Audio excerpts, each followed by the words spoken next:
इंडिज़ेन TV के motivational series में आपका स्वागत है। 3 बहनों की लालची भाभी। करिश्मा, रेशमा और मनीषा 3 बहनें हैं। उनका एक भाई भी है, मयंक। मयंक अपनी बहनों को बहुत प्यार करता है, लेकिन मयंक की पत्नी सविता इस मामले में मयंक से बिल्कुल ही अलग है। वो अपनी ननदों का जितना बुरा कर सकती है उतना बुरा करती ही रहती है और अपनी ननदों पर हुक्म भी चलाती है। करिश्मा, करिश्मा, तुमने अभी तक नाश्ता नहीं बनाया? तुम्हारे भैया को ऑफिस जाने में देर हो रही है। हाँ भाभी, बस अभी बनाती हूँ। करिश्मा, तुम ये ढीलापन छोड़ दो। कल को पराये घर जाना है। वहाँ अगर तुम इस तरह से काम करोगी तो लोग क्या कहेंगे कि माँ ने और भाभी ने कुछ सिखाया नहीं। और तुम्हारी दोनों बहनें कहाँ हैं? अब रेशमा मार्केट गई है और मनीषा सो रही है। क्या? सुबह के 8 बज रहे हैं और ये महारानी अभी भी सो रही है? ये कहते हुए सविता अपनी सास दुर्गा देवी के पास जाती है। माँ जी, देख रही हो अपनी बेटियों के तौर तरीके? क्या हुआ बहू, सुबह सुबह क्या कर दिया मेरी बेटियों ने? अरे एक तो अभी अभी उठकर किचन में गई है, दूसरी सुबह सुबह बाहर चली गई और तीसरी अभी तक सो रही है। क्या करूं मैं इन तीनों का, मैं तो परेशान हो गई हूँ। जा जाकर उठा उसे और रेशमा से मैं बात करती हूँ। सविता सीधा मनीषा के कमरे में जाती है और उससे कहती है, महारानी जल्दी उठो, सूरज सर पर आ गया है। भाभी थोड़ी देर और सोने दो ना, मैं रात को लेट सोई थी। वो क्या ना, यूनिट टेस्ट चल रहे हैं। शराफत से उठती है या नहीं, या फिर पानी की भरी बाल्टी डालूं तेरे ऊपर? नहीं भाभी, मुझे बिस्तर में नहीं नहाना, उठती हूँ मैं। मनीषा जल्दी से उठकर बाथरूम में चली जाती है। सभी आराम से बैठकर नाश्ता कर रहे होते कि तभी रेशमा बाजार से हाथ में सामान लिए आ जाती है। रेशमा को देखते ही सविता उस पर बरस पड़ती है। लो, आ गई महारानी। ऐसा भी क्या सामान लाना था जो सुबह आंख मलते ही बाजार की तरफ रवाना हो गई? भाभी, कल आप ही तो चीख रही थी कि घर का सारा सामान मुझे ही लाना पड़ता है, घर में किसी को भी किसी काम से कोई लेना देना नहीं है। अब मैं बाजार जाकर सामान ले आई तो आपको इस बात से भी तकलीफ हो रही है? देख रही हो माँ जी, अपनी बेटी की जुबान कैंची से भी तेज चलती है। और मयंक, आप तो कुछ कहेंगे नहीं अपनी लाडली बहन को। रेशमा, अपनी भाभी से ऐसे बात नहीं करते। चलो माफी मांगो। भैया, मैं क्यों माफी मांगू? आप भाभी से बोलिए ना कि हम पर कम हुक्म चलाया करे। हम इस घर की बेटियां हैं और आपकी पत्नी की ननद है, नौकरानी नहीं। लो कर लो बात। इनकी भलाई के लिए कुछ भी बोलो तो इन्हें बुरा लग जाता है। इस घर में यही इज्जत है मेरी। देख लो माँ जी, आपकी बेटी किस लहजे में मुझसे बात कर रही है। सविता वहां से चली जाती है। मयंक को बहुत गुस्सा आता है, वो भी वहां से चला जाता है। फिर करिश्मा रेशमा को समझाती है, रेशमा, तुम्हें भाभी से माफी मांग लेनी चाहिए थी ना। लेकिन दीदी, मैंने कुछ किया ही नहीं, तो मैं माफी क्यों मांगू? हाँ करिश्मा दीदी, रेशमा दीदी जैसे ही घर में आई भाभी ही उन पर चिल्ला रही थी। हाँ, मैं मानती हूँ कि गलती भाभी की थी। मैं तो इसलिए बोल रही हूँ कि भाभी ने माँ को तो पूरी तरह अपने वश में कर लिया है। वो हमारी बात सुनती ही नहीं। मयंक भैया हमारे लिए हमेशा खड़े रहते हैं, इसलिए उनकी बात का मान तो तुम्हें रखना चाहिए था ना।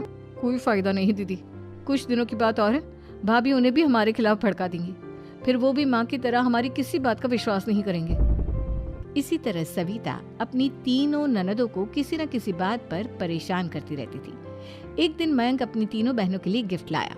करिश्मा, ये तुम्हारे लिए हार का सेट। रेशमा, तुम्हारे लिए सुंदर सी ड्रेस। और मनीषा, तुम्हें किताबें पसंद है ना, तुम्हारे लिए किताबें लाया हूँ। थैंक यू भैया। थैंक यू भैया। थैंक यू भैया। करिश्मा, तुम्हारा नेकलेस कितना सुंदर है। ये भैया कहाँ से ले आए होंगे? मैंने भैया को 3 दिन पहले फोन पर ये डिजाइन दिखाया था और आज भैया ये ले आए। सविता तो अपनी ननदों के गिफ्ट्स देखकर जल गई और करिश्मा का नेकलेस तो उसे भी बहुत पसंद आया था। अपनी बहनों के लिए कितना अच्छा नेकलेस लेकर आए हैं, मुझे कभी कोई गिफ्ट नहीं दिया। मैं आज ही ये हार चुरा लूंगी। रात में सविता करिश्मा का हार चुरा लेती है और इसी तरह उसे अपनी ननदों की जो भी चीज़ अच्छी लगती वो उसे मांगती नहीं, बल्कि रात के अंधेरे में चुरा लेती। इसी तरह दिन बीतते गए और सविता ने मयंक के दिल में भी उसकी बहनों के लिए नफरत पैदा कर दी। एक दिन मयंक ने करिश्मा और रेशमा के लिए रिश्ता देखा और ये बात उसने घर में सबको बताई। माँ, करिश्मा और रेशमा के लिए बहुत अच्छा रिश्ता आया है। वो लोग कल इन्हें देखने आ रहे हैं। आप और सविता मिलकर सारी तैयारी कर लेना। ये सुनकर करिश्मा और रेशमा खुश हो जाती हैं, लेकिन सविता सोचती है, अगर इन दोनों बहनों की शादी हो गई तो घर और बाहर का काम कौन करेगा? मनीषा तो एक नंबर की कामचोर है, उससे तो किसी बात की उम्मीद लगाना ही बेकार है। मुझे इस शादी को रोकना होगा। अगले दिन सभी लड़के वालों के स्वागत की तैयारी करने में लगे होते हैं। तभी मयंक अपनी बहनों से आकर कहता है, तैयार हो गई तुम दोनों? देखो दोनों लड़के बहुत अच्छे हैं, मैं कोई कसर नहीं छोड़ना चाहता, इसलिए तुम उनके सामने अच्छे से बिहेव करना और अपनी भाभी से लड़ने मत लग जाना। करिश्मा, तुम वो नेकलेस पहन लो ना जो मैं तुम्हारे लिए लाया था। भैया मैं बहुत देर से वो नेकलेस ढूंढ रही हूँ, लेकिन मुझे मिल ही नहीं रहा। क्या तुमने नेकलेस खो दिया? तुम्हें पता भी है वो कितना महंगा था? तुम कोई काम ढंग से नहीं कर सकती। मयंक गुस्से में वहां से चला जाता है। थोड़ी देर बाद लड़के वाले भी आ जाते हैं। वो दोनों बहनों को पसंद कर लेते हैं और रिश्ता पक्का हो जाता है। लेकिन सविता के दिमाग में तो कुछ और ही खिचड़ी पक रही थी। वो पंडित जी के पास करिश्मा की कुंडली लेकर जाती है और उन्हें पैसे देकर करिश्मा की कुंडली बदलवा देती है। जब लड़के वालों के पास करिश्मा की कुंडली जाती है तो वो दुर्गा को फोन करते हैं। बहन जी, हमने करिश्मा की कुंडली अपने पंडित जी को दिखाई थी। आपकी बेटी की कुंडली नहीं बल्कि दोषों का पिटारा है। देखिए, मैं और मेरे पति इन सब बातों में बहुत विश्वास करते हैं, इसलिए हम आपकी बेटी से अपने बेटे की शादी नहीं करा सकते। इस तरह करिश्मा का रिश्ता टूट जाता है और सभी घर वालों को बहुत दुख होता है। अब कविता सोचती है, चलो करिश्मा का तो रिश्ता टूट गया, अब रेशमा का भी रिश्ता तोड़ना है। क्या करूं? अब सविता आवाज बदलकर किसी अननोन नंबर से रेशमा के होने वाले ससुराल में फोन करती है। हेलो, मैं कौन हूँ कौन नहीं ये आपके लिए जानना ज़रूरी नहीं। बस इतना सुन लो कि रेशमा का 2 साल से किसी के साथ अफेयर चल रहा है। बस रेशमा का रिश्ता तोड़वाने के लिए सविता का इतना कहना काफी था। अब रेशमा का भी रिश्ता टूट गया। मयंक और दुर्गा देवी ने रेशमा को खूब खरी खोटी सुनाई और उससे बार बार उस लड़के के बारे में पूछने लगी। आप दोनों मुझे क्यों परेशान कर रहे हो?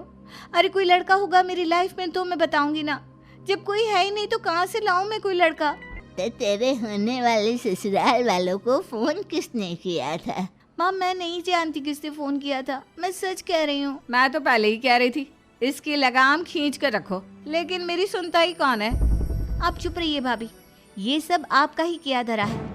अब तीनों बहनों को विश्वास हो जाता है कि ये सब उनकी भाभी ही कर रही है। तीनों बहनें अपनी भाभी को सबक सिखाने के लिए एक वकील कर लेती है और घर में हिस्सा मांगना। देखो भैया, माँ बाप की जायदाद में जितना बेटों का हक होता है उतना ही बेटियों का, इसलिए इस घर के 4 हिस्से होंगे और हमें अपना हिस्सा चाहिए।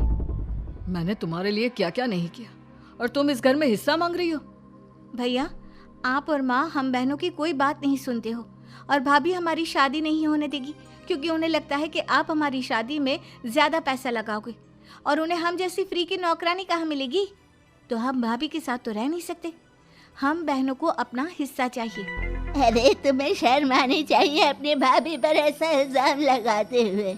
वो तुम्हारे बारे में कितना सोचती है। हाँ माँ, भाभी हमारे बारे में बहुत सोचती है।